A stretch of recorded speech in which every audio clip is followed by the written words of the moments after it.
In the second multi-replicate tutorial, we created this rather fantastically shaped building, and what I thought I'd do is go on in this video to look at a few lighting options. So we're not going to modify the building, we're just looking at how it's going to be lit. So this is lit with the default sky, and if we just go to the overhead view and pull back, you see there is a radial light here, and it's called background.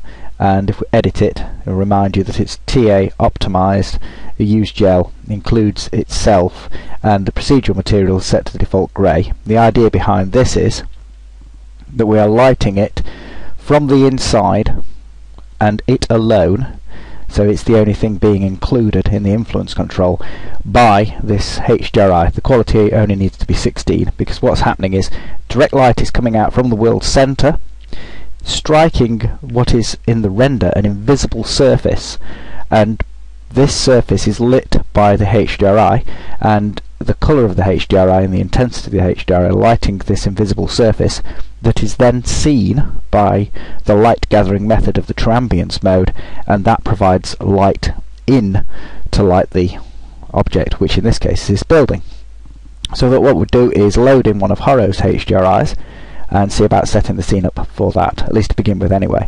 So I've loaded this in, and one of the first things you'll note is that the sunlight's become disabled, and we need to switch apply to light source back on because that's been disabled, and true ambience optimization has been enabled, and that needs to be disabled. So check on that to unenable it. Cracky, that's an inelegant way of saying it. So the key here is I'm going to need to increase the intensity of the backdrop, so we'll try 8. So I want to use this blue sky as a backdrop, so use as backdrop and add to sky. But we've already got the Bryce sky involved in this, so I need to go here, if I just want to the backdrop, and turn the atmosphere off and set this to fully black, so it's just adding. I'll just do a very quick render now. You can see the issue is that, well, the scale of the building doesn't look right to have some trees in it, and there's some trees in the HDRI backdrop. It's going to rotate the backdrop so I can just see blue sky. This brown colour is coming from the ground in the backdrop because I didn't include a ground plane in this scene, but it wouldn't be unreasonable that there should be some light reflected off the ground. If we were looking up, we'd be sort of stood on concrete, so having some light reflected off the ground might work quite well for an effect. So what I'll do is I'll switch back into the Skylab and hold the control key down, and I can use that to creep the HDRI round without adjusting tilting it or anything. So I'll creep it round this way. I'm not quite sure where it is, and see if that's got all the trees out of shot. That's good. But the transience light coming from the background radial light is quite a general light, which is nice, but I want the impression of a strong sunlight in this scene, so I'm going to have to turn the sun back on. I've got rid of the problem with the no trees shown. I mean, there's some in the reflections, but you can't really see what the scale of them is. So I want some strong light coming from, well, where the sun is in the sky. So what I'll do is I'm going to record the position of the present camera view by adding a camera dot, and then I'm going to move the camera around and see if I can spot the sun in the sky. You can see it here, so I'll give that a render now. So there's the sun in the sky. So if I hold Control and Alt and double click on the rollerball, I can then hold Control and Alt and click on the sky, and that puts a little marker in the wireframe there that shows where the sun is. And if I re-render and then just swap between the two, I can see whether or not I've managed to get it more or less where the sun is. So I can always move it around for greater accuracy, and then use this camera dot to recover my position. So now I've done that, all I need to do is go back into the Skylab. I'll see I've got a bit of soft shadows set from last time. I'll uncheck Disable Sun to enable it, and then I'll have a render of that. So that should give me a realistic sort of lighting setup, with direct light coming from the sun to provide a strong highlight on the building, and ambient light arriving from the inside of this background sphere that's named background, so we can target it with the image based lighting, so that's the obscure lighting, and that will be filling in the areas that are not being hit by direct light directly, and providing more light for the transience, because the transience process, the gathering process, can only use a limited number of light gathering points in its environment, and if you've got very strong contrast in the environment, then you tend to get quite a lot of noise with this method. Which I mention this now because we're going to move to a situation where we're going to put the camera inside the building, because there's a hollow channel down the middle of the building, and you'll see the problem with this approach. Okay, so we'll just I'll save that, and then we'll come back to moving the camera. So I've just let that render out and saved it, and you can see that this was rendered at 64 rays per pixel. I've got soft shadows set and true ambience. Well, you'll know that from the previous video, but I thought to remind you. And there is some noise on the underside here where the direct light's not falling. There will tend to be noise because you're relying on the transience method, gathering light to that surface. And as I said, if the background has high contrast, then when it sends its probes out, which I've got to think that are mathematically very, very thin slivers, so they're only able to gather a point in space. They can't gather general lighting. The only way they can simulate the gathering of general lighting is by sending out lots of probes. But if you start sending out lots of probes, everything gets slowed down, which is where the rays per pixels comes in, because that will determine the number of probes, and the ray depth here will determine when those probes meet a surface, whether or not they continue to generate another probe to investigate what's on another surface. So by these two combined processes, the rays per pixel and the ray depth will be the averaging effect. But if you've got high contrast and in a small area, then it won't be able to overcome the noise of some pixels finding the light and others really just next to them not seeing it. So here is the problem. The problem becomes worse when you move into an environment where there is extreme contrast. At the moment, there's no ground in this scene, but if I create a ground plane, I can make it in the default grade by just holding the control key down. So I've created an infinite plane now in this view that will block off the bottom of this tower, because what I'm going to do is move the camera inside. So I'll just drag the, whoops, that's the light source, select the camera and move it inside the tower.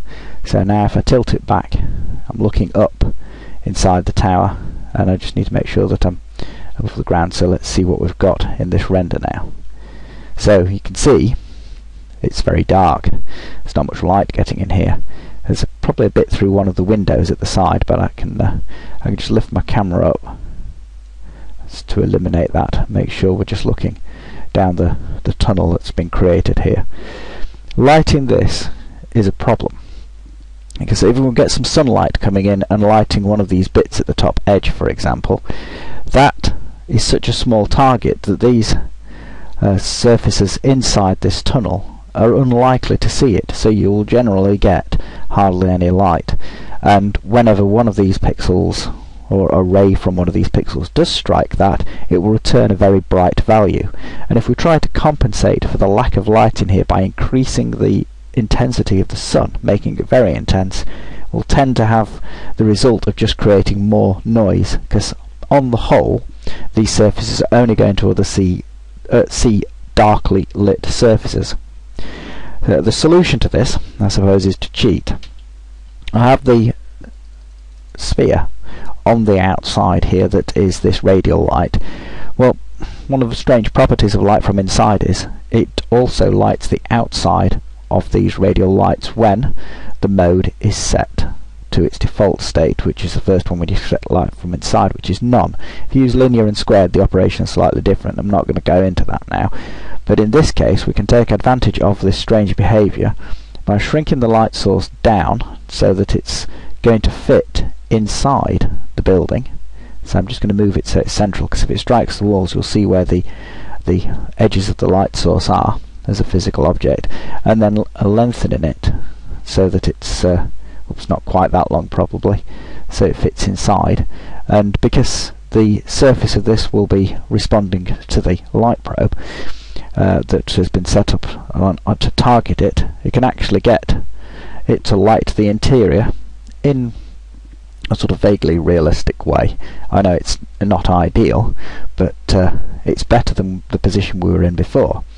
Though again we're going to have problems with noise, so I might have to increase the light input to this surface, so we'll try, I don't know, 250, because it was looking a bit dim, and then to get a reasonable quality output, then I have to increase the rays per pixel again. Already it's looking like a 20-minute render, so it's not the most render efficient way of lighting a scene, because there's a lot of interaction between all these surfaces. When you're looking at the building from the outside and you're using transients, you're in a position where if the ray, the pixel that you're looking at on the screen, you imagine that's being projected into the screen to the point where it sees the geometry of whatever it is you're looking at. And that surface then sends out probes into the environment, these light gathering probes, that bring in light information to that surface which is being viewed through that pixel. In the situation where you're looking at the outside of the building, those can be looking at the light probe, and the light probe is the end of the story. There's no further light gathering from that, so it's very efficient. It sees the light probe and brings the information back. End of story. In this situation, there's very little chance of us actually seeing the light probe directly, like there. So any rays from looking directly there will be fairly shortcut to that's the answer, that's the colour we need to produce. Here, this surface here is not very likely to see out of that hole. Very low chance of that. It's more likely to see a surface over here or down here or up here or somewhere, anywhere other than outside. So it will tend to ping around in this area until it reaches the ray depth. Of course it will be seeing the light surface that we've provided in here in the form of this radial light that's called background, and that is essentially what's providing the light. So it'll see the background, but there'll be a lot of other interactions that are taking place that are going to slow the render time down, and as you can see there's a lot of noise.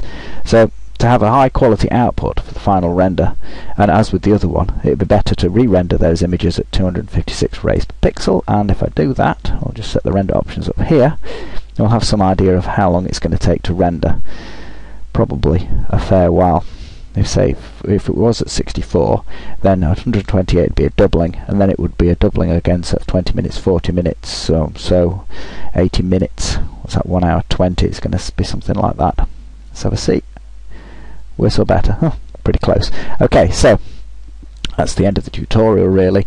I just thought I'd want to investigate and try and explain a bit about what's going on with this obscure lighting method, so that you can use it in other situations. As far as I know, this is probably the most effective way, other than putting a string of light sources up the middle of this building to create lighting, but you'd need a lot of light sources to simulate the kind of ambient light we're going to get in these sort of balconied terraces as it goes up, which is quite a complex geometry, and the more complex the geometry, the better usually the results from using transients. If you've got simple geometry, then there's probably better ways to light it, but when you're dealing with complex geometry, this is probably the best solution. So there you go, I'll let this render out and provide these images in the intro screen.